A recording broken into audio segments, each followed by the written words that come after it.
इमारत की दीवार ढह गई है, किसी के हताहत होने की कोई खबर नहीं। लखनऊ के अमीनाबाद बाजार में लगी भीषण आग, मचा हड़कंप। दमकल की कई टीमें मशक्कत के बाद आग पर काबू पाया। नवी मुंबई में यशवी शिंदे की हत्या मामला, आरोपी दाऊद हत्याकांड के बाद से फरार। आरोपी की तलाश के लिए 3 टीमों का किया गया है गठन। यूपी के गाजीपुर पुलिस को मिली बड़ी सफलता, 5 नाबालिग लड़कियों को बहला फुसलाकर मुंबई ले जा रही महिला को प्रयागराज से गिरफ्तार किया गया। सभी नाबालिग लड़कियों को हिरासत में लिया गया। बुलंदशहर में अलग अलग स्थानों पर एक दिन में 3 लोगों ने फांसी लगाकर के जान दी। प्राइवेट अस्पताल के ऑक्सीजन प्लांट में अस्पताल कर्मी ने लगाई फांसी।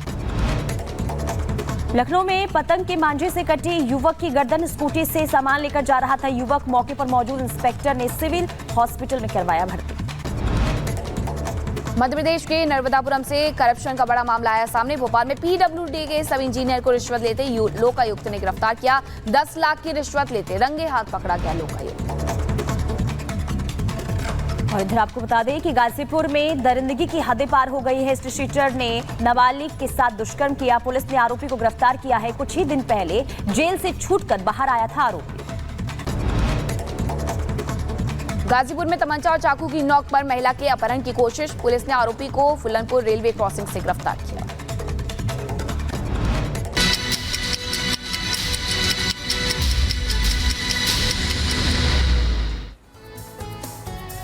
दो मिनट में भारत की तमाम बड़ी खबरें हमने आपको दिखाई, लेकिन वक्त यहाँ पर हो गया है एक छोटे से ब्रेक। राजधानी दिल्ली में हुए इस दर्दनाक हादसे के बाद जहां गुस्साए छात्रों ने रविवार को करोल बाग मेट्रो स्टेशन के बाहर जबरदस्त विरोध प्रदर्शन किया, तो वहीं नाराज छात्रों को काबू करने में दिल्ली पुलिस के पसीने छूट गए। इस हादसे के बाद एबीवी के कार्यकर्ताओं ने भी दिल्ली की मेयर के घर के बाहर जोरदार हंगामा किया। छात्र संगठन एबीवीपी के छात्र नेताओं और कार्यकर्ताओं ने दिल्ली की मेयर शैली ओबराय के घर के बाहर लगी उनकी तस्वीर पर कालिख पोत दी, जिसके बाद हालात बेकाबू होता देख दिल्ली पुलिस ने उन्हें खदेड़ने की कोशिश की और डंडा भी उठा लिया। लेकिन अपने 3 साथियों की मौत से बिफरे छात्र वहां से फिर भी हटने को तैयार नहीं हुए। उन्होंने लगातार कई घंटों तक वहां विरोध प्रदर्शन किया।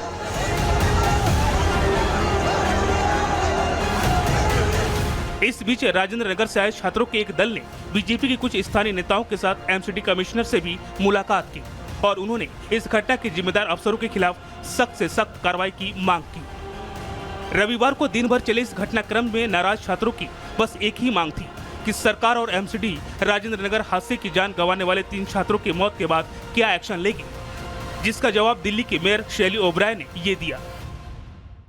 ये सबसे दुख की बात है कि 3 बच्चों की मौत हो गई और अब जैसे ही इस घटना के बाद अब मैंने कमिश्नर एमसीडी को एक लेटर लिखा है, जिसमें आप देख सकते हैं कि हमने 2 निर्देश मैंने दिए हैं।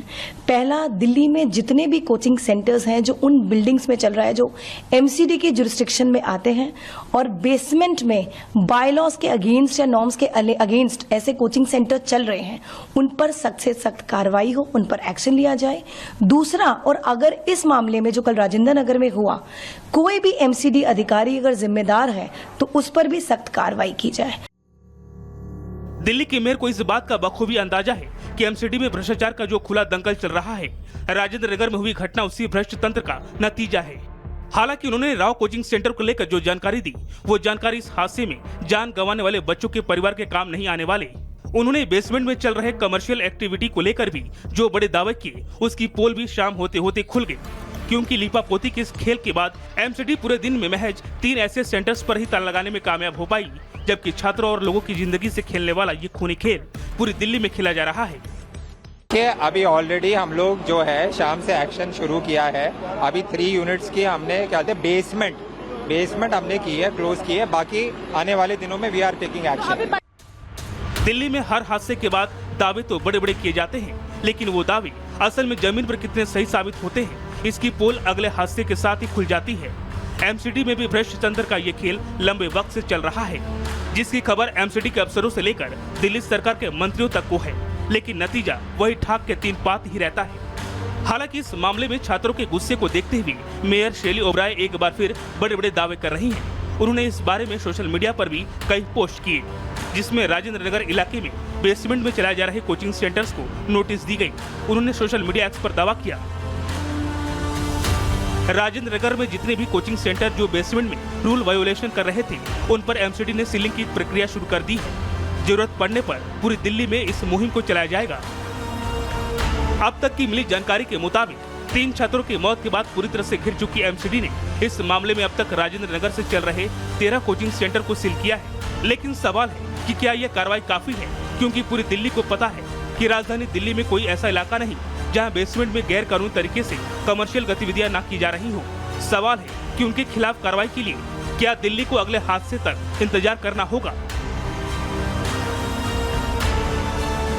Bureau report, Republic Bharat.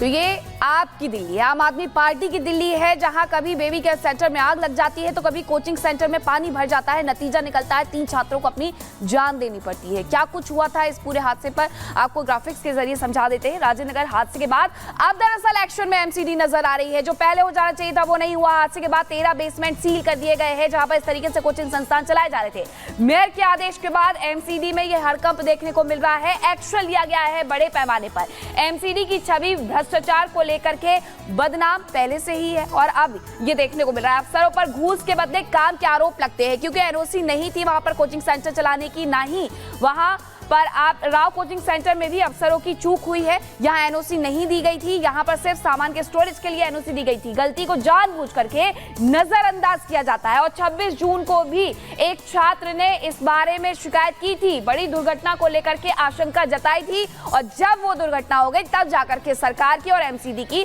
आंख खुलती है। आम और एमसीडी ने समस्या की अनदेखी की, नतीजा वही निकला। 13 बेसमेंट सील करने से दिल्ली सेफ हो गई है। ये बड़ा सवाल भी हम उठा रहे हैं, क्योंकि 3 छात्रों की जान जिस तरीके से गई है उसके बाद अब सवाल उठने तो बनते हैं।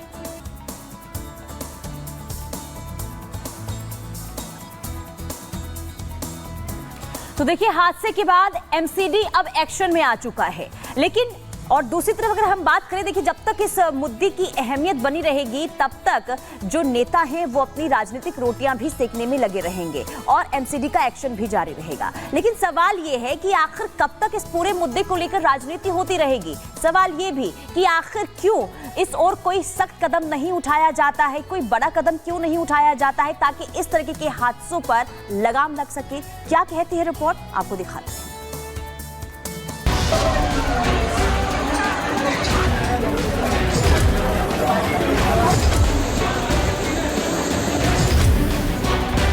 दिल्ली के राजेंद्र नगर से आई तस्वीरें देखकर एक ही सवाल मन में कौंधता है कि आखिर ऐसे हादसे कब रुकेंगे। ये दिल्ली है, देश का दिल, जहां बड़े शहरों से लेकर छोटे गांव तक के बच्चे अपनी आंखों में कुछ बनने का सपना लिए आते हैं। लेकिन दिल्ली के खोखले सिस्टम न सिर्फ उनके सपनों को बल्कि उन्हें भी निगल जाता है। यहाँ प्रशासन संभालने के लिए दिल्ली सरकार, एलजी और एमसीडी है, लेकिन माँ बाप की उन बेबस आंखों का जवाब देने के नाम पर हादसों के बाद सिर्फ सियासत नजर आती है। ये सबसे दुख की बात है कि 3 बच्चों की मौत हो गई और अब जैसे ही इस घटना के बाद अब मैंने कमिश्नर एमसीडी को एक लेटर लिखा है, जिसमें आप देख सकते हैं कि हमने 2 निर्देश मैंने दिए हैं।